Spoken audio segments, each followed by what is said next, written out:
Merry Christmas. Merry Christmas. John chapter 1 verse 14, John says it this way in the good word in his gospel. The word became flesh and came into our neighborhood, made his dwelling among us. The word is Jesus, so we can say Merry Christmas. Today I want to share with you a very specific devotion about the truth that we are not alone.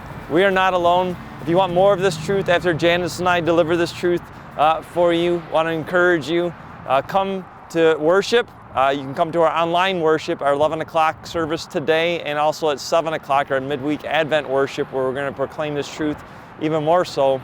But the truth that I want to share with you and that Janice is going to share with you is that we are not alone. Yes, Jesus has moved in our neighborhood, but we are also moving into our neighborhoods as well. And so God is calling us to be good neighbors this Christmas and to live in the truth that we are not alone. And so Janice, our Christian Growth Associate, is going to share a devotion that she shared with our staff this morning that we're sharing with you now.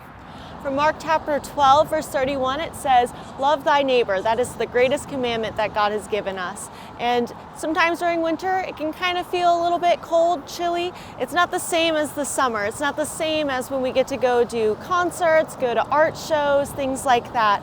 In winter, it can feel a little bit like we're homesick.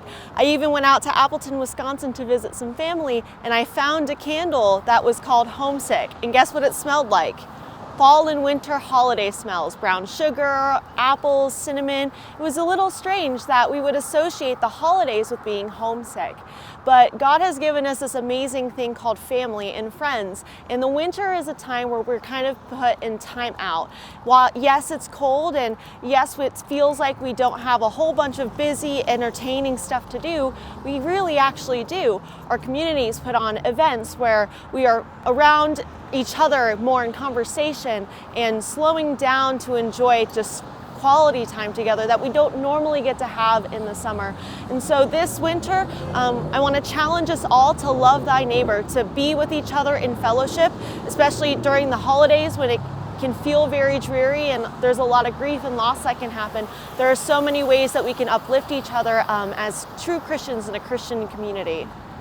Yeah, and so being a good neighbor, right? This relationship right here, that we're not alone, but certainly, again, we are not alone with God. And so in the wintertime, certainly continue to have fellowship with others, even though it feels like an isolation period, it's not.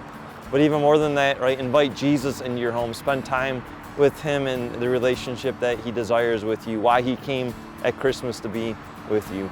And so Merry Christmas, and remember, you are not alone.